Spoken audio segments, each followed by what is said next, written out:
Alright, here we have the Pratt necktie knot. To remove it, it's not as simple as the 4-in-hand. Once you pull the tail out, you do have to unravel the rest of the knot by hand. It's not self-releasing. So let's try this reversed, or left-handed. So again, starting with the seam side out, 1, 2, 3, 4th button for my beginning point. Get closer so you can see here. I'm going to do the crossover here at the 2nd button. I'm going to cross the short end on top, spiral once with the long over here, and then wrap my fingers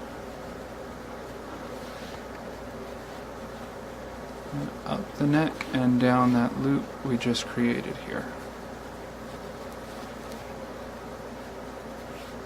Secure that in place, just like that. There we have it. Reversed version of the Pratt necktie knot.